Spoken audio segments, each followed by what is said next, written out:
Yes, let us start chapter 11, transportation in animals and plants.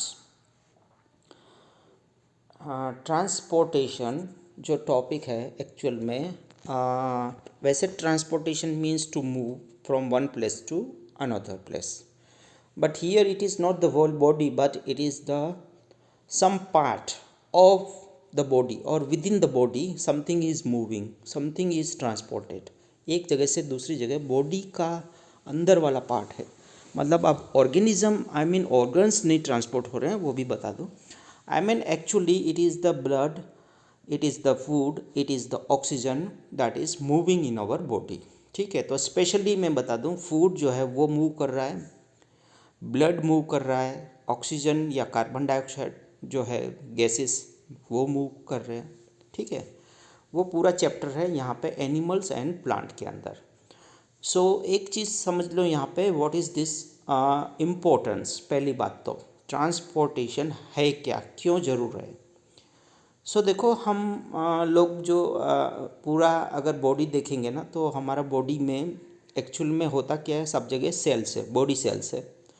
Her body cell को food चाहिए, और हम जब खाते हैं डाइजेस्ट फूड होता है तो वो तो एक जगह पड़ा होता है, लेकिन वो फूड जो है सबको, सभी पार्ट को, सभी सेल्स को कैसे पहुंचेगा, सभी को चाहिए फूड. लाइक अगर हम लोग पूरा बॉडी जैसे सोचते हैं ना कि हम मुझे भूख लगी है, कोई एक आदमी को या कोई भी एक लिविंग थिंग होता है तो वो फूड खाता है, तो सिर्फ वो अपने लिए नहीं खाता लेकिन उनके सभी सेल्स को, सभी पार्ट को फूड पहुंचता है. ठीक है, सो जो फूड है एक्चुअल में सेम वे ऑक्सीजन है या कार्बन डाइऑक्साइड है, सब जगह प्रोड्यूस हो रहा है या जा रहा है. ठीक है, स्पेशली फूड. और फूड क्यों जाता है वो भी आप लोगों ने देखा कि जो डाइजेस्टेड फूड होता है वो अगर फूड जो डाइजेस्टेड फूड अगर हर सेल के पास पहुंचेगा तो वहाँ पे सेल में उसका रेस्पायरेशन होगा, और रेस्पायरेशन होगा फिर उनको एनर्जी मिलेगी. तो सेल को जब एनर्जी मिलेगी तब वो रिप्रोड्यूस होंगे, वो एक्टिविटी करेंगे, वो ब्रीथ करेंगे, वो एक में से दो बनेंगे, मतलब ये सब प्रोसेस होती रहती है. ठीक है, सो देखो यहाँ पे जो ट्रांसपोर्टेशन है वो पॉसिबल है because of one main organ, body का एक है part, that is the heart. तो हार्ट जो है उसके कारण ही बॉडी में ट्रांसपोर्टेशन हो रहा है कुछ न कुछ. ठीक है, तो देखो ये पिक्चर में वैसे भी आप लोग देख पा रहे हो कि एक ब्लू कलर का और दूसरे रेड कलर का पिक्चर बताया. ठीक है, जो पाइप जैसा दिख रहा है. ठीक है, तो ये पाइप जैसा जो दिखता है ना उसका भी नाम है, मैं अभी बाद में बताऊंगा. पहले आप देख लो कि सर्कुलेटरी सिस्टम. सो सर्कुलेटरी सिस्टम में जो मेन ऑर्गन है बॉडी का वो है हार्ट, और जो पाइप जो है, जो पाइप का जो स्पेसिफिक नेम है वो है आर्टरीज, वेन्स एंड कैपिलरीज. देखो ये तीनों चीज़ें. ठीक है, आर्टरीज, वेन्स एंड कैपिलरीज. और ये जो है कैपिलरीज जो है वो एकदम छोटी ट्यूब होती है, इसलिए उनको कैपिलरीज बोलते हैं. और ये है एक्चुअली बॉडी के सेल के साथ अटैच होते हैं. ठीक है, और कैपिलरीज फिर बाद में बड़ी हो जाती है तो वह वेन्स में कन्वर्ट होती है या फिर आर्टरीज में कन्वर्ट होती है. ठीक है, और आर्टरीज और वेन क्यों होता है अलग अलग वो भी आप लोग बाद में समझोगे. ठीक है, सो देखो पहली बात कि जो सर्कुलेट हो रहा है वो है ब्लड, और ब्लड सर्कुलेशन जो हो रहा है वो बिकॉज ऑफ द हार्ट. अब ब्लड में एक्चुअल में क्या होता है, तो हम लोग पहले ब्लड के कंस्टिट्यूएंट की बात करें तो ब्लड एक्चुअली होता है उसमें मेन 3 अलग अलग चीज़ होती है. तो एक होता है देखो आरबीसी, सेकंड है डब्ल्यूबीसी एंड थर्ड है प्लेटलेट्स. ठीक है, तो ये ब्लड एक्चुअल में जो तीनों हैं अलग अलग जो नाम दिया है मैंने, वो उनका फंक्शन क्या है वो देखते हैं. तो पहले बात है आरबीसी. तो जितना जो भी फूड जो है डाइजेस्टेड फूड वो एक जगह से दूसरी जगह जो ट्रांसपोर्ट हो रहा है ना वो बिकॉज ऑफ दिस आरबीसी. और आरबीसी के अंदर हीमोग्लोबिन होता है, और हीमोग्लोबिन के कारण ही ब्लड का जो कलर है वो रेड होता है. ठीक है, तो मेन फंक्शन आरबीसी का क्या हुआ, transport the food and oxygen and carbon dioxide, मतलब ये सब चीज़ ये ट्रांसपोर्ट कर रहा है. ठीक है, फिर दूसरा जो नंबर आता है वो WBC मतलब वाइट ब्लड सेल्स। तो उसका मेन फंक्शन होता है to fight against the germs. ये हमारी एक समझ लो कि एक मिलिट्री जैसा काम करती है, डिफेंस का काम कर रही है, ठीक है। सो जो हमारी इम्यून सिस्टम है पूरी बॉडी की वो इनके पास होती है, वो हमारी बॉडी को एक हेल्दी बना के रखती है। कोई जर्म्स या पैथोजेंस जो होते हैं जो अटैक कर रहे हैं बॉडी के अंदर, बॉडी में आते हैं तो उनको साथ फाइट करता है, ये WBC का काम है, ठीक है। और थर्ड जो है प्लेटेलेट्स है।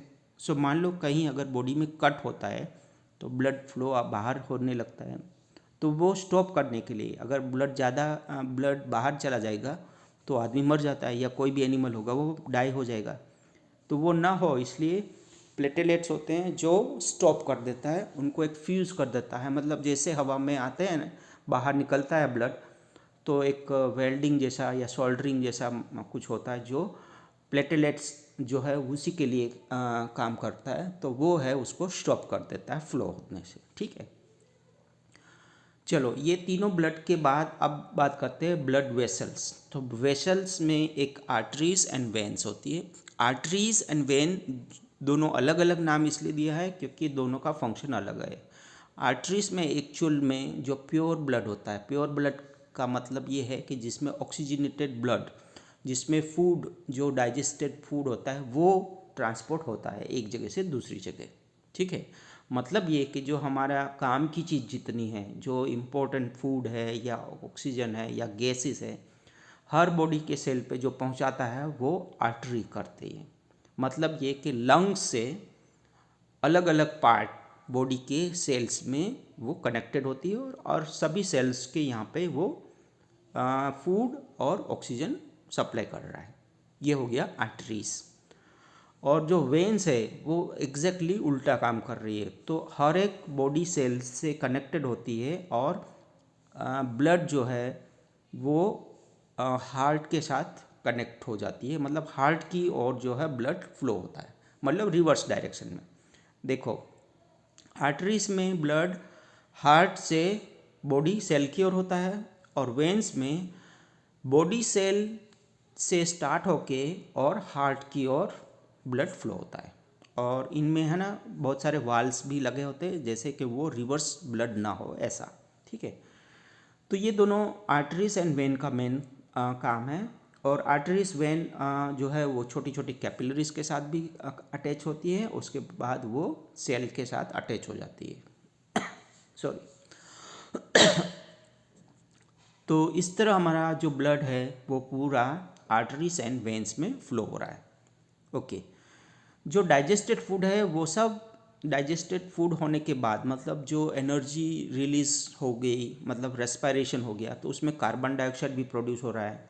जो यूजलेस जो वेस्टेज है वो सब कहाँ पे आता है, तो वो वेन्स में होके वापस लंग्स में आता है और लंग्स में आके कार्बन डाइऑक्साइड बाहर की ओर एक्सपेल आउट हो जाता है, ठीक है।